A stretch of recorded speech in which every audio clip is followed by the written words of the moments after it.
Құрметті менің тыңдарманым, әңгіме басталмай жатып лайк басайық. Өзіңіздің қай өңірден екеніңізді және сіздерде қазір сағат неше болғанын комментарийге жаза кетіңіз. Жаңыл биыл мектеп бітіреді. Ол көп балалы отбасынан шыққан. Әкесі таңнан кешке дейін жұмыста көлік жөндейді. Ал анасы ащы судың ырқында кеткелі қашан. Соның салдарынан қыздың тәрбиесін бос қойды. Не үйді жинақтап кір жууды, не тамақ жасауды үйретпеді. Оның үстіне бұлардың үйінде қазан көтеріліп ас жасалып жатқанда жоқ. Балалардың сиқы кеткен, әбіржіп жүреді. Оларды қадағалайтын Жаңылдың өзіне бір адам керек. Ауылда үлкен сыныптардың арасында кешкілік отырыс болса, сол жерде ең алдымен Жаңыл отырады. Түрі басы келіскен, реңді қыз талайдың көзінің құрты болатын. Ал кейбіреулерінде оны менсінбеушілікте бар еді. Анасы қадағалап отырмаған соң қыз өзін тым еркін ұстайтын.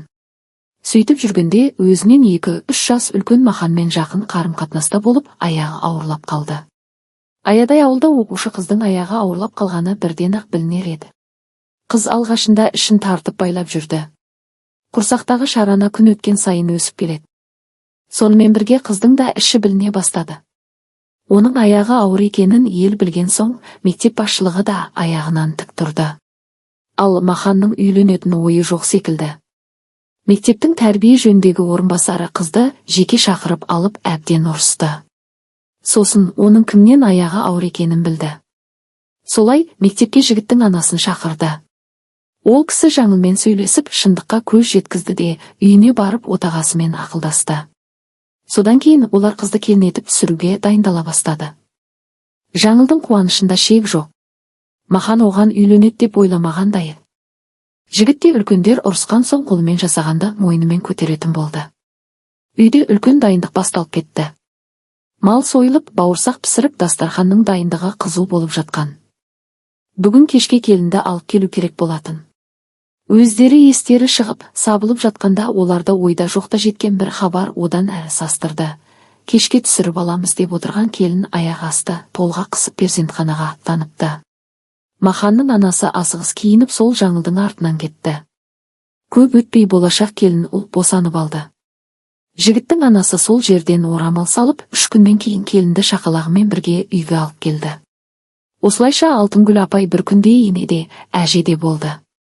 Келіннің 40 күн терлетіп қолын салқын суға тигізбей күтті. Үйінде тәртіп көрмеген қыз келін болған соң да шашылып отыра беретін. Енесі қасында жүріп тірлікке үйретіп тәрбиелей бастады. Ең алдымен тазалыққа үйретті. Баласын күнде шомылдырып сылап бесікке бөлейді. Соны басында өзі жасап көрсеті кейін Жаңылға жасата бастады. Желік қуып жүріп ана болып кеткен келіншекке бөтен үйге үйрену қиын болды. Төркінне кетіп қалайын десе, онсыз да әрең күн көріп отырған олардың қасына кішкентай бөбемен сыймасаны. Ал енесінің баласын келіннен ажыратып алу туралы бөтен ойы болған емес. Қанша қатал болса, келін де сонша ширайды деген қағидамен әрекет ететін. Алдында айтқанымдай, Жаңылдың үйінде күніне бір мезгіл болсын тамақ жасау деген жоқ болатын. Сондықтан ол қамыр жаюды мүлдем білмейтін. Алғашында енесі қамыр илеп беріп, жаюды тапсырса 1 сағаттан аса уақыт мықшыңдап жатып, қалың, айналасы қисық-қисық етіп жаятын. Ал Алтынгүл әже күнне бір рет міндетті түрде қамыр жайдыруын жаластыра берді. Арада 3 ай өткенде Жаңылды көрші қолаңның үйінде жиын болғанда қамыр жаюға сұрап алып кететін болды. Себебі енесінің сабағы нәтижелі болып, келін бір мезетте 2 қамырды жай алатын болған еді. Одан кейін ет асарда қасына ертіп алып, кімге қандай сүйек тарту керек, басты қалай ұсыну қажет деген секілді дәстүрге баулай бастады. Жаңыл пісірген бауырсақтың дәмі тіл үйретін болды. Тұңғыш ұлынан кейін қыз баланы дүниеге алып келді. Анасы шама шарқы келгенше бесігін алып келіп берді. Бесік тойда құдағидың ащы суға жақын екенін білетін Алтынгүл апай тойды ішімдіксіз өткізді. Оның қатал мінезінен аяқ тартқан Жаңылдың анасы да ештеңе дей алмады. Осылайша ақылды ене құдағидың да өзінің де абыройын сақтап қалды. Енесі қанша қатал болса да Жаңылға орамал тақпауға рұқсат етті. Керісінше жас болғандықтан соңғы үлгіде киініп, күйеуінің назары басқаға аумайтындай тартымды болып жүруге кеңес берді. Махан қанша қарсы болса да оған қаладан жұмыс тауып берді. Бірақ келінін оқытқан да жоқ, соған сәйкес жұмыста жасатпады. Біздің зейнетақымыз бар, күйеуің жұмыс жасап жатыр. Соған да қанағат. Отыр тыныш. Балаларыңа ие бол. Келімді кетімді адамдардың да аз емес деді. Маханның артынан кеткісі келіп желіккен келінжім болды. Келін болып түскелі жаңыл көп өзгерді. Алғашқы жылдары енесі төркініне мүлдем жібермей қойды. Кейін 2 балалы болып, етек жеңі жинала бастағанда ғана жіберді. Бір ауылда тұрса да келіннің сөмкесіне бір асым ет, қазы қарда, құрт майын салып жіберді. Оған қоса 2-3 күн қонуға рұқсат етті. 2 баланы өз алып қалды. Бұл кезде жаңылдың анасы бауыры жиі ауыра бастаған соң ішкілікті азайтқан.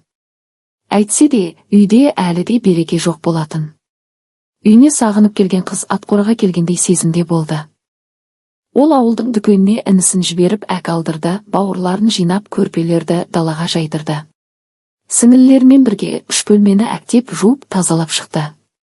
Енесі берген еттің бір бөлігін асты. Кешке әкесі келгенде үйден піскен еттің иісі бұрқырап жатты. Үйдің іші тап-таза. Жаңыл ертеңіне көрпе жастықтың тыстарын жуып кепкен соң қайта қаптады. Кешке тағы да дәмді тағам әзірлеп әкесін күтіп алды. Қанша жылдан бері жылу көрмеген әкесі бейшараның көзіне жас келді.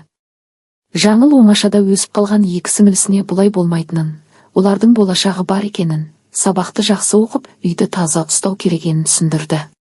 Үйдегі мұнтаздай тазалықты көрген олар жымиып бастарын изеді. 3-ші күні қайтуға жиналып жатқанда қайнысы келіп, енесінің тағы 1 күн қалуға рұқсат еткенін айтты. Тағы да ет, дәмді, тәттілер беріп жіберген екен. Осы уақытқа дейін қиын адам деп ойлаған құдағиының мына жомарттығын көрген Жаңылдың анасы іштей ұялды. 3-ші күні ғана Жаңыл бел жазып демалды. 2 қызға қамыр жаюды үйретті. Келіншек ойланып отырса, енесі қанша қатал болса да, осы уақытқа дейін артық ештеңе айтпаған екен. Анасының ішімдікке үйрекенін, аяғы ауыр болып келгенін бетіне басқан емес. Күйеуімен де ұрыстырып шағыстырған кезі болмапты. Қайынысы мен қайынсіңілісі де бұдан сәл кіші болса да сыйлап тұрады. Оның бәрі енесі үйреткен тәртіптің арқасында. Осы келгеннен кейін Жаңылдың үйі де түбегейлі өзгерді.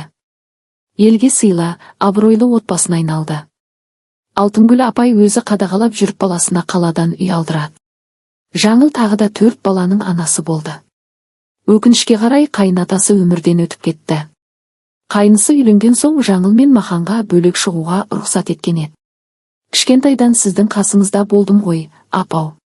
Мен кетпей ақ қояйыншы деп Жаңыл жылап қалды.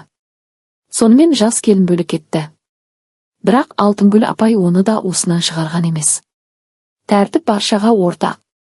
Бұл күнде Жаңыл 5 биенің сабасындай келіншек болған. Еріне сүйікті, еліне сыйлы.